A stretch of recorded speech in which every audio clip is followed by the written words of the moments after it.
Olá, rubro-negros! Estamos começando agora mais um podcast sobre o Mengão. Vamos falar sobre a expectativa para o confronto entre Flamengo e São Paulo pelo Campeonato Brasileiro de 2025. Pedro não é relacionado e temos mais capítulo da crise do Flamengo. O que pensamos sobre isso? Nossas escalações, palpites. Bem-vinda, Mariana. E aí, qual a sua expectativa para esse jogo? Bom, a minha expectativa para esse jogo é que seja um jogo de ataque contra a defesa. Acho que o São Paulo vai vir para o Maracanã com o objetivo de ao menos empatar com o Flamengo. Acho que o Flamengo vai ter muita posse da bola, acho que o Flamengo vai ser o protagonista da partida, mas isso não significa necessariamente que o Flamengo vai vencer o duelo contra o São Paulo. Eu considero que seja um jogo difícil para o Flamengo, principalmente se o Flamengo levar muito tempo para abrir o placar. Então, assim, a expectativa é que seja um duelo complicado. O sistema defensivo do São Paulo é bom geralmente, essa que é a verdade, e o Flamengo não tem lá tantos atacantes que possam fazer a diferença e marcar muitos gols. Então a minha expectativa é que seja um jogo bem equilibrado no Maracanã. Eu tenho a mesma expectativa, vai ser para mim um jogo equilibrado, um jogo difícil. Eric Pulgar é um grande desfalque, e aí, querendo ou não, muda bastante ali o meio de campo do Flamengo, porque De La Cruz e Jorginho são dois volantes que têm qualidade ali na saída de bola, também tem qualidade na marcação, mas não é o Eric Pulgar. O Eric Pulgar é um jogador muito importante ali na proteção da entrada da área do Flamengo. Vamos ver como que o Flamengo vai se adaptar jogando com De La Cruz e Jorginho. Acho que vai ser a primeira vez que eles dois vão jogar juntos no time titular, começando uma partida. Pensando no time do Flamengo, acho que o Flamengo volta bem da Copa do Mundo de Clubes, pensando assim, ofensivamente. O Flamengo voltou a marcar um bom número de gols, inclusive seus atacantes voltaram a marcar gols. Claro, tem a expectativa muito grande, sim, dessa volta de Flamengo vencer, mas é um jogo bem equilibrado. Vamos ver se o Flamengo consegue vencer no Maracanã. Pedro não é relacionado e temos mais capítulo da crise do Flamengo. O que pensamos sobre isso? Bom, às vezes eu acho que falta inteligência no ser humano, essa que é a verdade. Quando o clima da crise tinha diminuído, o Felipe Luiz optou por deixar o Pedro de fora dos relacionados.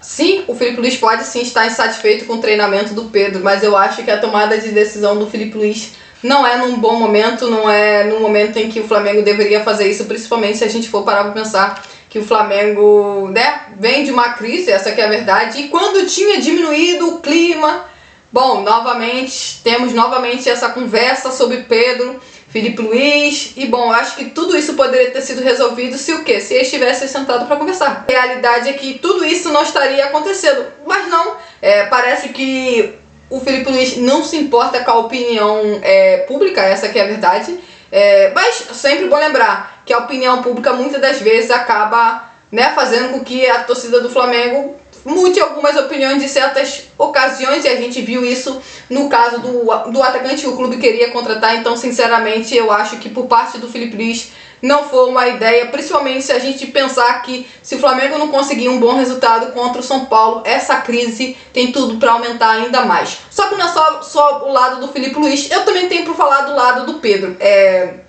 Por que eu tô falando sobre o Pedro? Eu adoro o Pedro, gosto muito do Pedro. O Pedro é um dos meus jogadores favoritos desse atual elenco. Mas assim, não é a primeira nem a segunda vez que isso acontece. O Pedro, nos 2 primeiros anos de Flamengo, jogava e muitas das vezes ficava no banco de reservas. E ok, tudo bem. Depois de uns 2 anos, dá pra dizer que principalmente depois que o Flamengo foi campeão da Libertadores de 2022, tá acontecendo uma sequência de coisas e casos que o Pedro parece que basta chegar numa janela de transferência e quando ele não está satisfeito, acontece casos como esse. Eu entendo que o Pedro também pode estar insatisfeito, mas assim, eu acho que falta um pouco de, deixa de ser um pouquinho mimado também, entendeu? Acho que todo mundo aí tá pensando em cada e não está pensando no Flamengo. Mais uma vez o Flamengo entra numa crise completamente desnecessária. O Pedro precisa então se dedicar mais, já que o Felipe Luiz não está satisfeito, e o Felipe Luiz poderia muito bem ter evitado essa situação. Então assim, a realidade é que parece que ninguém está se importando de verdade com o Flamengo. O Felipe Luiz está tomando as decisões dele e não está pensando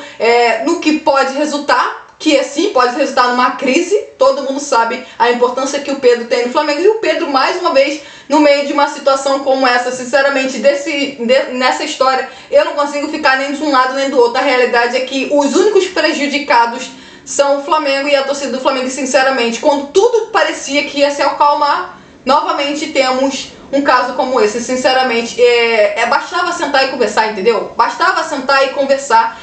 O Felipe Luiz e o Pedro, mas parece que é difícil fazer o básico.